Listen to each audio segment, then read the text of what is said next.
Nós vamos ler em Eclesiastes, capítulo 9, do verso 7 até o verso 10. Quero confessar aos irmãos que eu não tenho um texto específico para hoje à noite. Nosso assunto é esse aqui, ó. Eclesiastes, capítulo 9, diz o seguinte, é o primeiro texto, eu vou ler 3 textos. E o primeiro é esse aqui. Vai, pois, come com alegria o teu pão e bebe gostosamente o teu vinho, pois Deus já de antemão se agrada das tuas obras. Em todo o tempo sejam alvas as tuas vestes e jamais falte o óleo sobre a tua cabeça. Goza a vida com a mulher que amas todos os dias de tua vida fugaz, os quais Deus te deu debaixo do sol. Porque esta é a tua porção nesta vida pelo trabalho com que te afadigaste debaixo do sol. Tudo quanto te vier a mão para fazer, faze-o conforme as tuas forças, porque no além para onde tu vais, não há obras, nem projetos, nem conhecimento, nem sabedoria alguma. Vamos orar? Deus eterno, nós te damos graças nesta noite mais uma vez pela bênção de estar na tua casa, pelo privilégio de te oferecer culto, a nossa adoração, uma espécie de tributo que nós não teríamos coragem de oferecer a mais ninguém, senão apenas a tua excelsa pessoa. E queremos te agradecer também pela bênção de ter a tua palavra para a nossa instrução, ajuda-nos a considerá-la, especialmente sobre este tema que vamos tratar nesta noite. Dá-nos sensibilidade com o teu Espírito e que de alguma forma o Senhor nos comunique algo que nos seja útil, a fim de que sejamos desafiados pela tua instrução. Não apenas isso, que o Senhor incline os nossos corações para que sejamos obedientes àquilo que o Senhor prescreve para cada um de nós. E é no nome do Senhor Jesus que nós te oramos. Amém. Eu quero compartilhar hoje à noite sobre as virtudes essenciais da paternidade. Mas talvez você pergunte, o que é uma virtude essencial? Existem virtudes não essenciais. E eu queria contar algumas histórias para que você tenha uma compreensão do que possa ser essa distinção entre virtudes essenciais e virtudes não essenciais. E a primeira história é de uma criança que tinha dificuldades para levar o pai à escola. Por uma simples razão, o pai dela era grisalho. E os outros pais tinham uma peruca escura, né? Uma cabeleira bonita. E a criança ficava assim, um pouco receosa, tímida, sem graça. Só o pai dela que era um grisalho. Mas ser novo e ter uma aparência jovem não é essencial. Por ocasião dos jogos internos da escola, uma gincana foi promovida entre os pais dos alunos. E lá estava o pai do Marquinho, defendendo o time do seu próprio filho. E ele estava no gol. E ele se revelou um goleiro muito frangueiro, fazendo com que o time do seu filho perdesse muitos pontos naquela disputa que o menino queria tanto ganhar. Mas ser um goleiro, um esportista, né, um bom goleiro, isso não é essencial. A gente pode ter bons goleiros na igreja, nós podemos ter muitos goleiros frangueiros, né? Isso não é essencial. Numa certa ocasião, foi formado um coral na igreja. Um coral de adultos, entre as vozes masculinas, lá estava o pai do Clodoaldo. Ainda bem que não tem nenhum Clodoaldo aqui, né? E o pai do Clodoaldo era desafinado, mas tão desafinado, que ele não conseguia nem dar bom dia de forma coerente, né? Afinada. Mas ter dotes artísticos não é essencial. Ter cabelo escuro, ser um bom atleta, ter talento musical, essas coisas não são essenciais, especialmente para a vida de um pai cristão. Mas essa virtude, essa primeira aqui, ela é essencial. Responsabilidade. E foi por isso que eu li esse texto aqui de Eclesiastes. Essa virtude se manifesta em várias esferas na vida de uma pessoa. E de um pai cristão que professa o Evangelho, esse pai deve ter um enorme interesse em perseguir essa virtude, principalmente porque é uma virtude importantíssima para a própria formação dos filhos.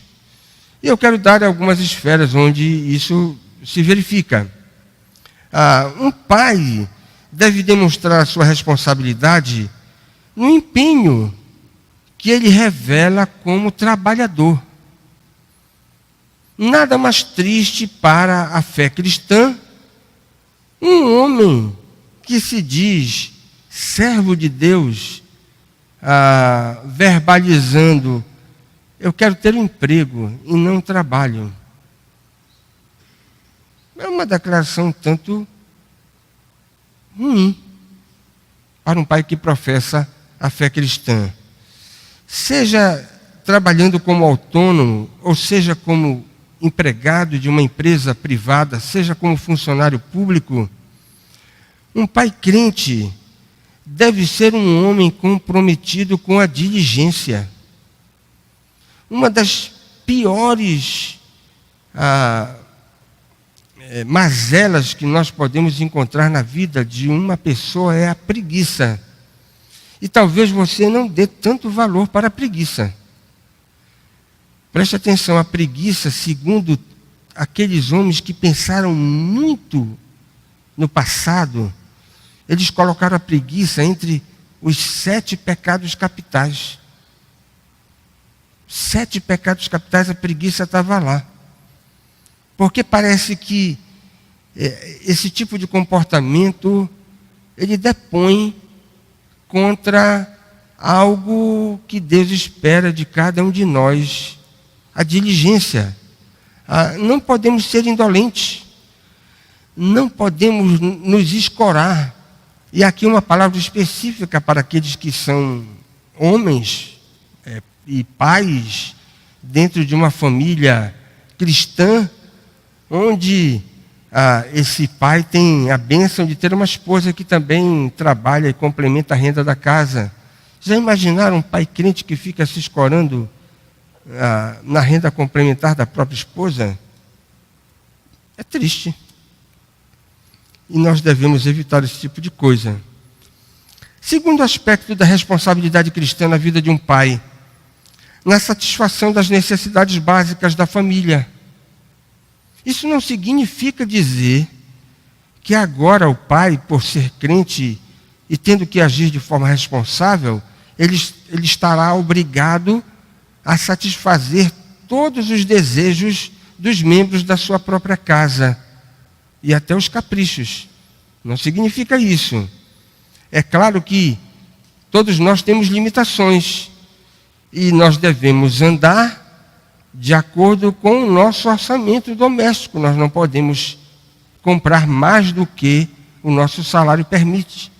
Se fizermos isso, estaremos dando um péssimo testemunho como maus administradores.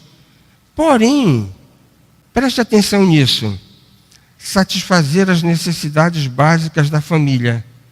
Isto significa que os filhos não podem, ou não devem, poder até pode, né? não podem ser punidos e deixar de ter o necessário por causa da renda apertada da família. Eles não podem ser punidos em virtude da má gestão da receita doméstica. Não podem ser punidos quando o pai não valoriza um bem ou um serviço que deveriam ser oferecidos aos filhos.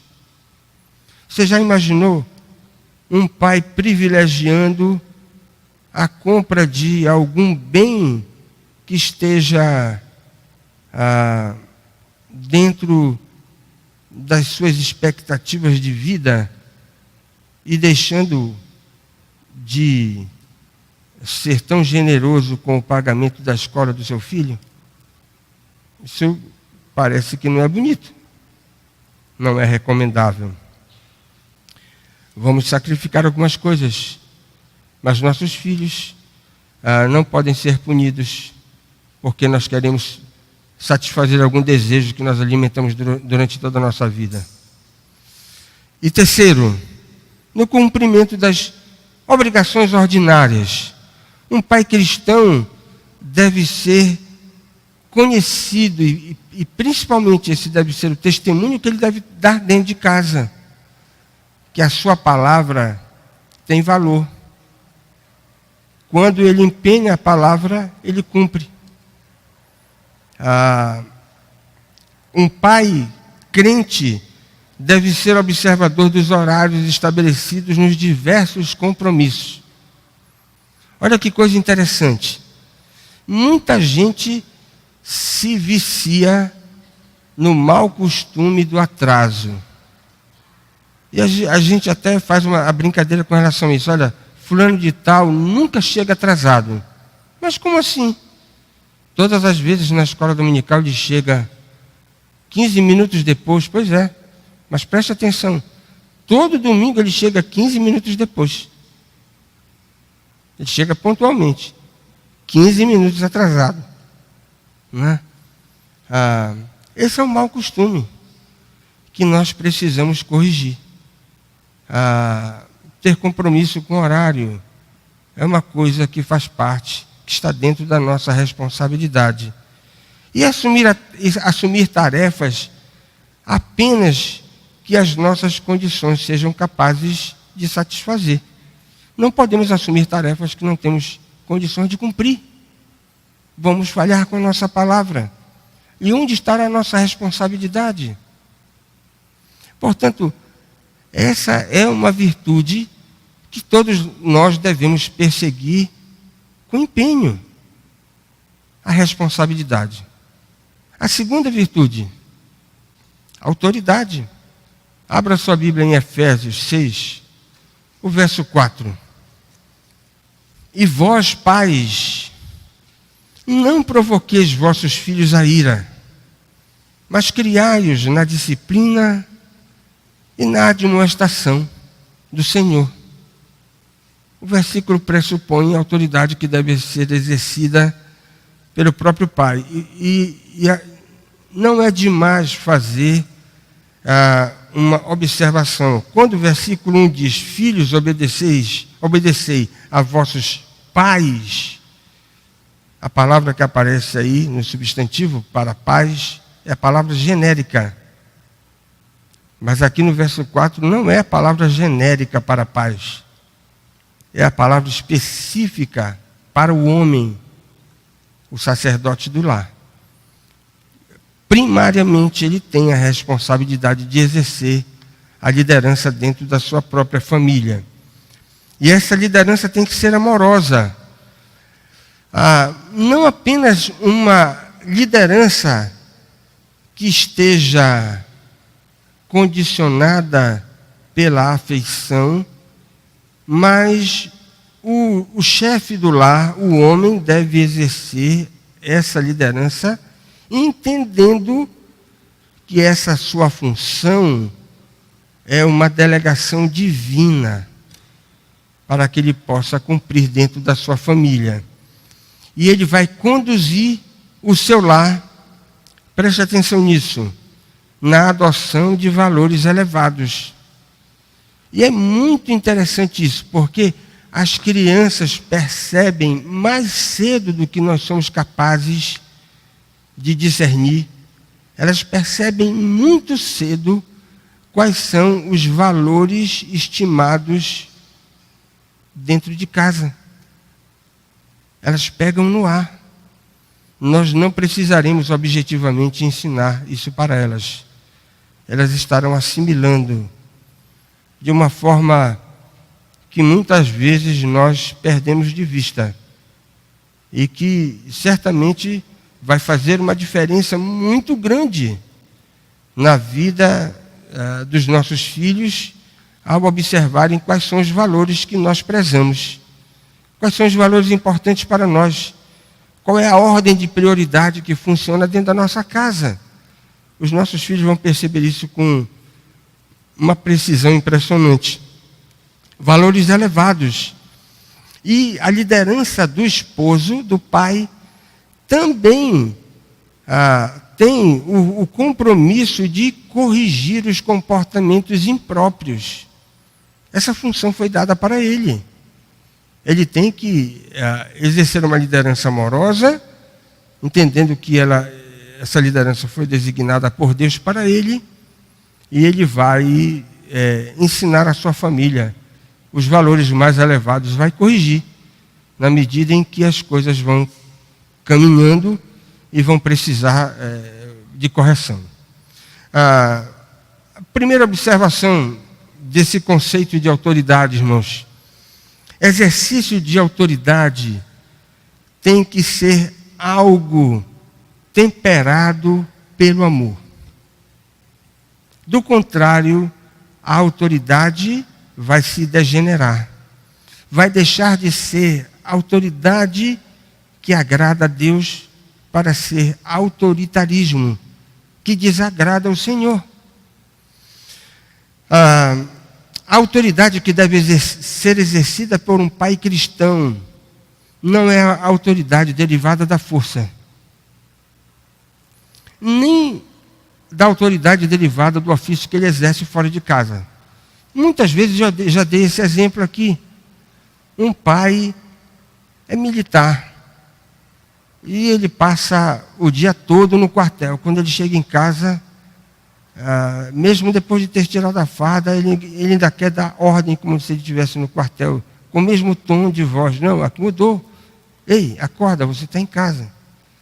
Às vezes você tem um pai que trabalha como um administrador de obras, tomando conta de 200 peões. E lá no meio do canteiro, ele tem que ser firme, senão os peões vão pintar e bordar com ele.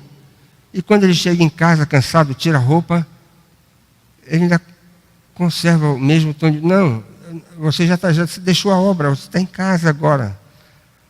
E às vezes, alguns pais não se apercebem disso, transferindo para dentro de casa o comportamento que eles têm no próprio trabalho. Exercício da autoridade dentro de casa não pode ser pelo uso da força, não pode gerar opressão e não deve comprometer os relacionamentos familiares. A autoridade exercida de forma correta não vai produzir estes efeitos que eu mencionei aqui, se a autoridade for exercida temperada pelo amor. A segunda coisa é que o exercício da autoridade não é uma questão de opção para o pai, porque liderar não é fácil. E o pai, por uma questão de conveniência, pode dizer para a mulher assim: olha, fica contigo, né? Liderar é bronca. Então, talvez não assim como estou dizendo, conscientemente, mas inconscientemente, um pai pode se eximir, pode querer se eximir da responsabilidade que ele recebeu de Deus, passando para a esposa a tarefa da liderança. Está errado. Um pai não deve fazer isso. Para todos os pais, crentes especialmente, Deus delegou essa função para que eles possam exercer a liderança dentro das suas próprias famílias. Mas talvez você pergunte o seguinte: olha, a minha esposa é mais velha do que eu. Não tem nenhum problema. Você é mais novo, a liderança é sua. Não tem nenhum problema. Mas talvez você chegue à conclusão de que a sua esposa recebeu um QI maior do que o seu. Então, deixa ela liderar. Não. Ela pode ter 3 vezes o seu QI. Deus disse: olha, a liderança é sua. A sua mulher, que é 3 vezes mais inteligente do que você, vai ser liderada por você. Mas talvez você diga o seguinte: olha, eu não tive oportunidade de estudar, eu tive pouca formação acadêmica e a minha mulher tem 3 diplomas. Não tem problema. Diga para ela colocar os 3 diplomas que ela tem em 3 quadros bonitos, pendura na casa. Mas diga para ela o seguinte: minha filha, o Senhor nosso Deus disse que a liderança estava nos meus ombros. E você vai liderar a sua casa. Mas talvez você diga o seguinte: olha, faz 2 anos que eu me converti e a minha mulher nasceu na igreja. Ela conhece a Bíblia de capa a capa. Como é que eu vou liderá-la? Não tem nenhum problema. Ela tem 10 vezes mais de tempo do que você de convertida, mas a liderança é sua. Não depende da sua idade, não depende do seu QI, não depende da sua formação, não depende do seu tempo de crente. A liderança dentro do lar, Deus reservou para o homem.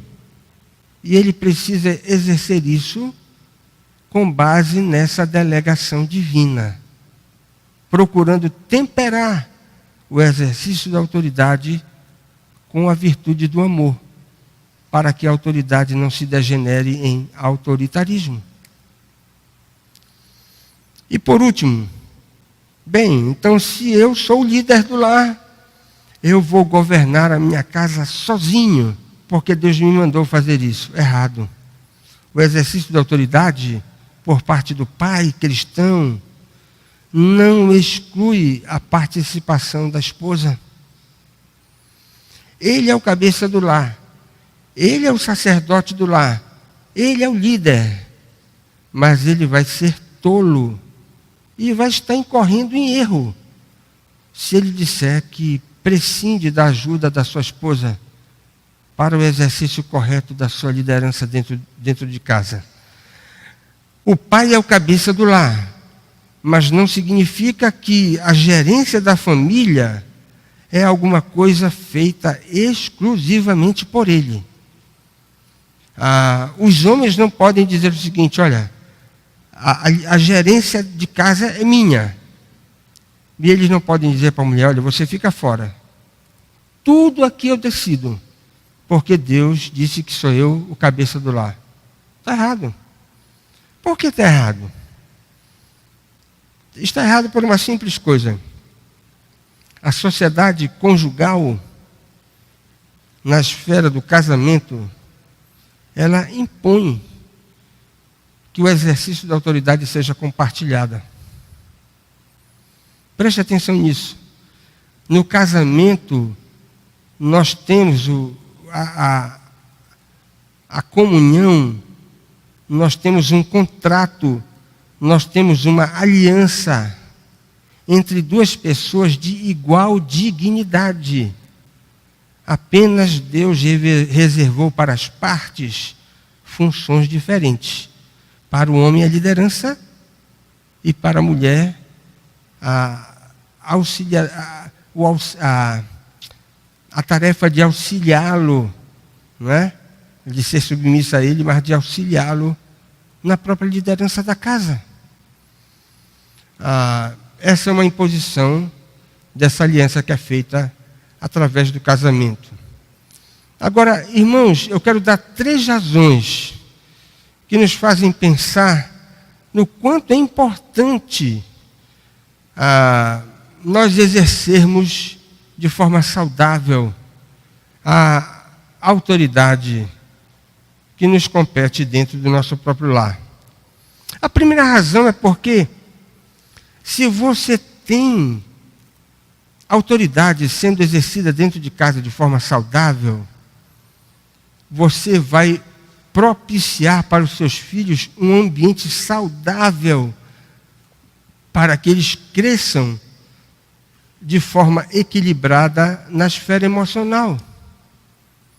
Se tem uma coisa que prejudica enormemente o desenvolvimento emocional dos filhos, é o exercício truculento da autoridade. Paradoxalmente, a disciplina que deve ser exercida primariamente pelos sacerdotes do lar, pelos pais, a disciplina, quando corretamente aplicada, comunica para os filhos amor. Amor. Filhos não corrigidos são filhos mal amados. E às vezes os pais estão completamente equivocados, pensando que, não disciplinando os filhos, eles estarão demonstrando afeição. É justamente o contrário. Quem ama, corrige. Quem não ama, não corrige. É o que nos ensina a Bíblia. Isso é muito importante. Sabe por quê? Correção sadia vai gerar segurança na criança. E é isso que os filhos querem. Perceber que estão protegidos pelos próprios pais. E uma das maneiras mais importantes de comunicar isso é através do exercício saudável da disciplina. Os filhos vão entender que estão protegidos pelos próprios pais, porque quando erram, são corrigidos. E são corrigidos amorosamente. Segunda razão, quando você exerce de forma correta a autoridade sobre os filhos, você estará treinando-os para que eles possam se desenvolver nas diversas esferas da vida.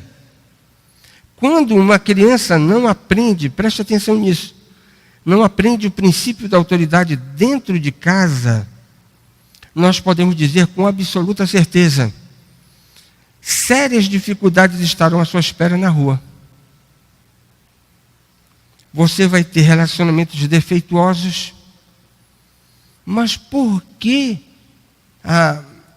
essa moça, esse rapaz, é de tão difícil trato? Porque não aprendeu a se relacionar direito dentro de casa. Vai ter dificuldade fora. Mas ainda, vai ser uma pessoa, regra geral, insubmissa. Pode prestar atenção nisso. E você observa isso no shopping. Quando vê uma criança esperneando, batendo no pai. Mas por que ela está reproduzindo esse comportamento em público? Simples. Porque esse é o comportamento que ela tem em casa. Ora, se os pais permitem que essas crianças façam, ajam, reajam dessa maneira dentro de casa, elas vão reproduzir esse comportamento fora. É muito lógico. Mas olha o pior. Os pais sempre querem que os filhos estejam na cabeça. Sejam chefe na escola. Quando começam a trabalhar, que eles possam chegar também à chefia. Eles querem que os filhos sejam os primeiros. Você quer ensinar o seu filho a ser o primeiro? Então, ensine para ele dentro de casa o princípio da autoridade.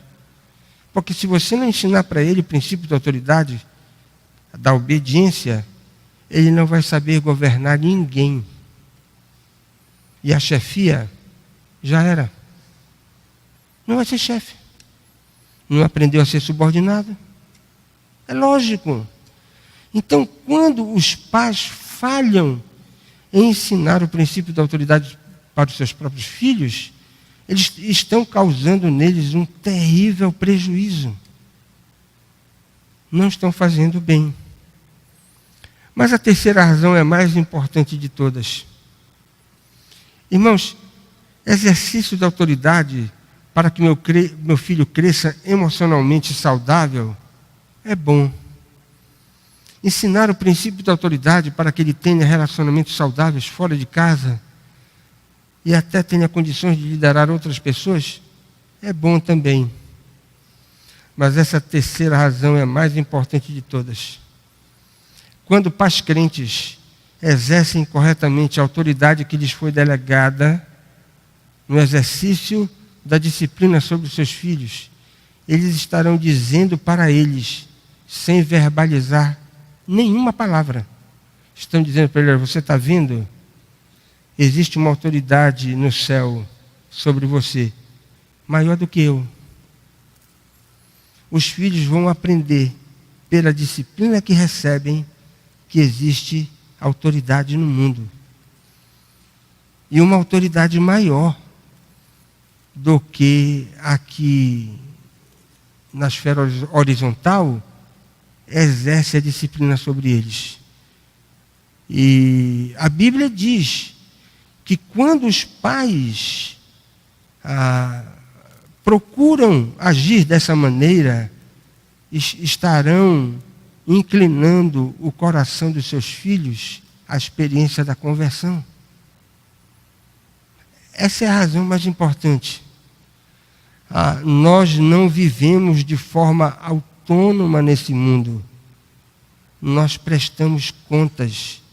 E prestamos contas não apenas àqueles que nos governam, como nossos pais, na esfera horizontal, mas nós prestamos conta a uma autoridade maior, que está nos céus, que é o Criador de todas as coisas.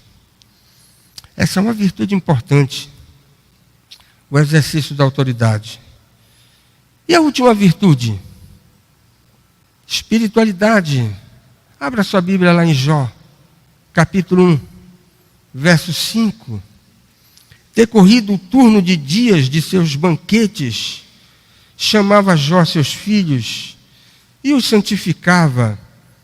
Levantava-se de madrugada e oferecia holocaustos segundo o número de todos eles, pois dizia: talvez tenham pecado os meus filhos e blasfemado contra Deus em seu coração. Assim o fazia Jó continuamente. Irmãos, no modelo bíblico, o pai funciona, ou deve funcionar, como aquele que conduz a vida espiritual da família. E ele deve não apenas fazer isso por causa da sua própria alma, mas deve fazer isso tendo em vista a alma daqueles que convivem com ele dentro de casa, sua esposa e seus filhos. E deve fazer isso pelo exemplo e também pelas ações. Pelo exemplo, o pai crente é aquele que deve ter condições.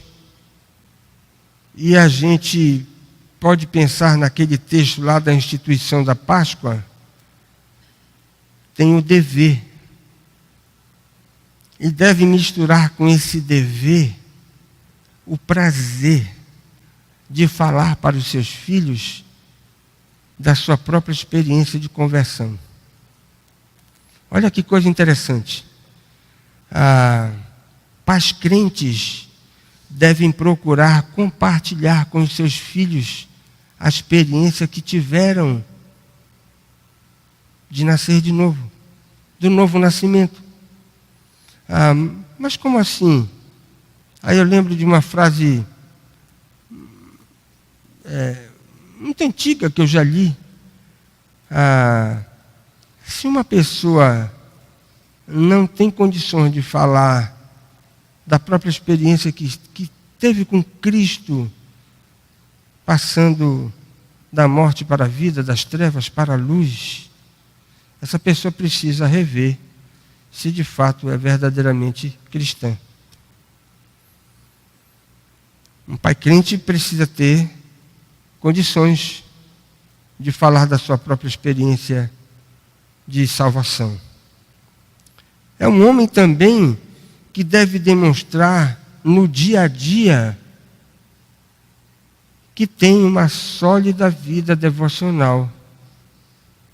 Já imaginaram uma pessoa, um filho dizendo: eu nunca vi o meu pai lendo a Bíblia e orando?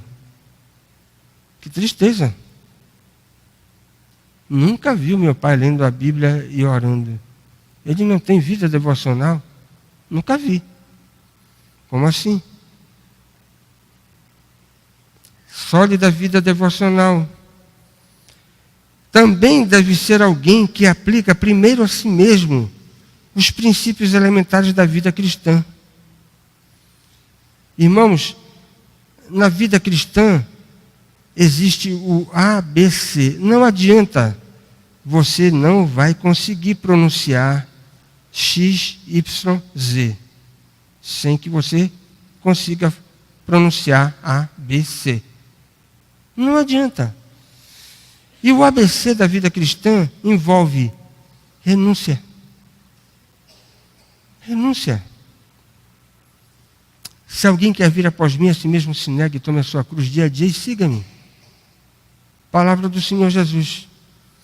Não existe vida espiritual digna do nome sem que nós conjuguemos esse verbo, renunciar. E como é que um pai vai querer que os seus filhos pratiquem a renúncia se ele próprio não lhes ensina através do exemplo? Um pai também vai ter que ensinar para os seus filhos os critérios da pureza. Não vai ter condições para exigir pureza dos seus filhos se ele mesmo não persegue esse ideal. Honestidade é outro elemento básico da vida cristã. E humildade. Saber reconhecer os próprios erros. Pedir perdão sem cerimônias quando errar. Mas ele é pai. Pois peça perdão. Mas se eu pedir perdão, a minha autoridade vai ser jogada por terra? Não, pelo contrário. Você vai crescer. Pai que erra e não pede perdão por falta de humildade, está prestando um desserviço à sua própria autoridade. Na verdade, ele está se rebaixando. Porque não está se mostrando um homem digno de reconhecer as suas próprias falhas e humildemente declarar que errou e pedir perdão. Ele diminui quando não faz isso. E pedir perdão, preste atenção nisso, é importante, né? Revela um traço maravilhoso da humildade que todos nós devemos cultivar, perseguir. Mas tão importante quanto pedir perdão é oferecer generosamente perdão para aqueles que nos ofendem grosseiramente. É uma via de duas mãos. Pedir perdão e oferecer perdão. Nós devemos perseguir essas duas coisas. Espiritualidade tem a ver também com ações. Um pai que é servo de Cristo, ele está comprometido em levar regularmente a sua família à igreja. Mas ele tem 11 filhos. Quantos filhos eram lá, seu Bernardino? 14? Nossa, eu pensei que tinha errado por um. Pensei que fosse 12, mas 14. E como era a caminhada para a igreja lá, Odeci? 2 quilômetros para a igreja. Lá ia o seu Bernardino e os filhos atrás. Levar os filhos para a igreja. É um compromisso que nós não podemos falhar. E também investir pesado na vida espiritual da família. Preste atenção, você é sacerdote do lar. Você vai investir na vida da sua esposa. Eu sempre brinco lá em casa quando as meninas perguntam: papai, o que é que o senhor vai dar para a mamãe?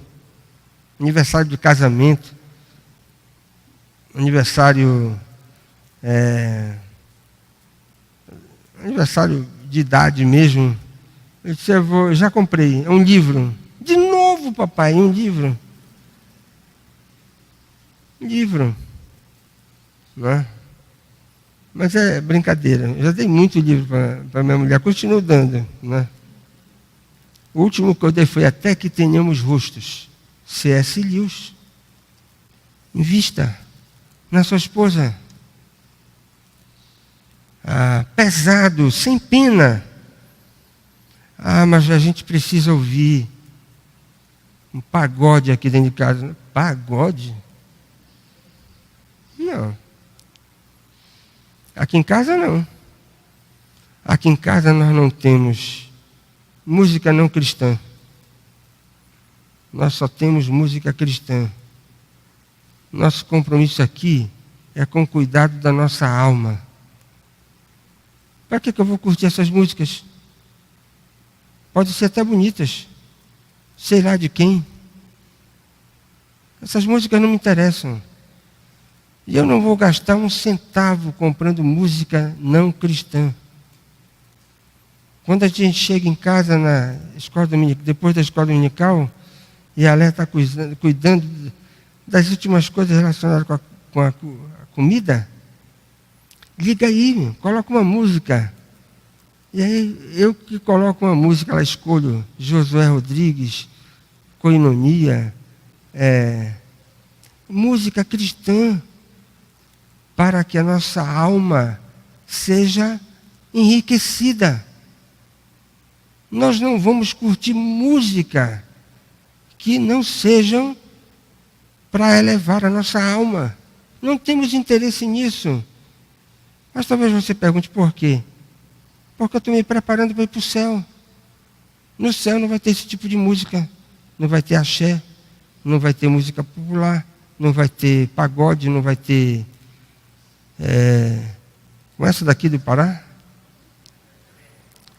Tecnobrega, não vai ter isso lá. Só vai ter música de Deus, meu irmão. Então eu estou preparando, treinando a minha alma para ir para o céu. Está perto. Agora, talvez você pense assim: mas eu sou jovem. Não quero que você morra, né? Mas jovem também morre cedo. E como é que você vai para o céu destreinado? Agora com seu ouvido só cansado de ouvir música que não é de Deus. Livros evangélicos para edificar a família. Programações que sejam boas e que não prejudiquem a vida espiritual do lar. Como é que eu vou fazer uma programação com a minha família expondo a alma daqueles que estão debaixo da minha autoridade ao risco? Não devo fazer isso. E filmes? Filmes apenas aqueles que possam nos trazer edificação. Por que eu vou gastar meu tempo e meu dinheiro indo ver filmes que não me acrescentem absolutamente nada na minha caminhada cristã.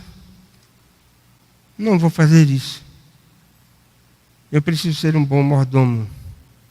Essas são questões relacionadas com espiritualidade, irmãos.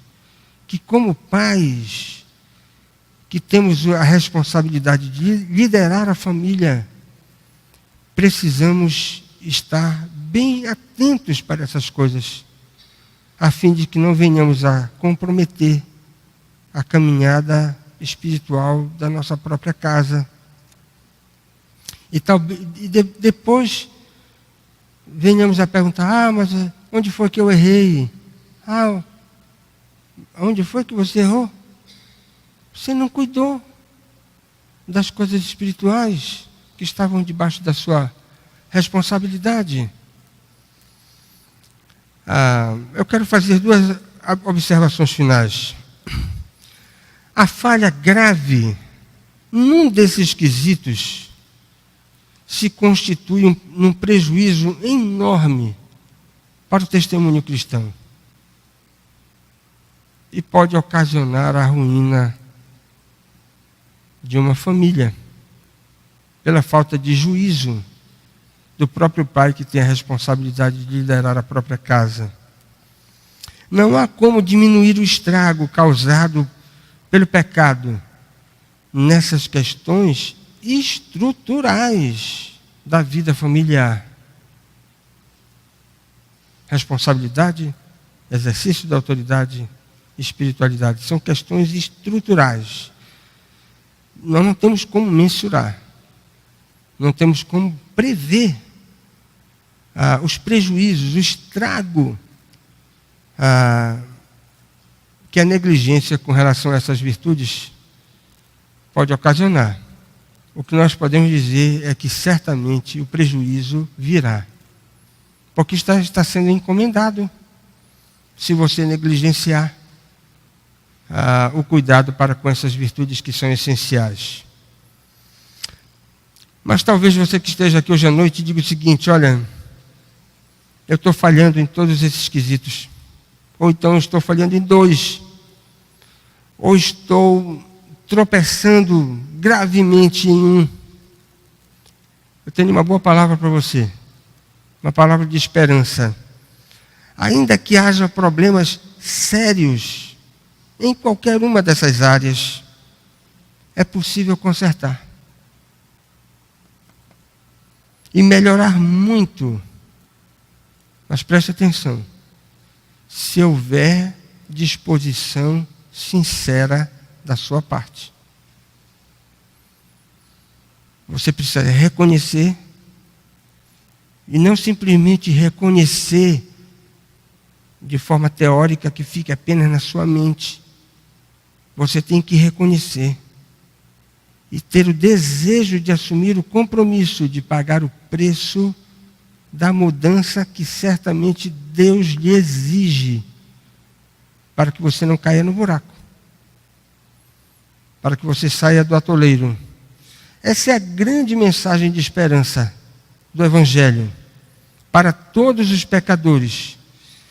Não há situação calamitosa na vida de uma família que a graça de Deus não seja capaz de consertar.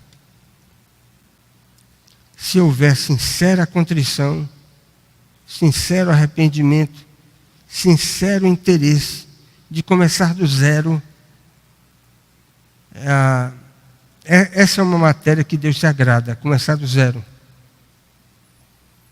E certamente Ele pode fazer isso na nossa vida, se assim nós nos voltarmos para Ele.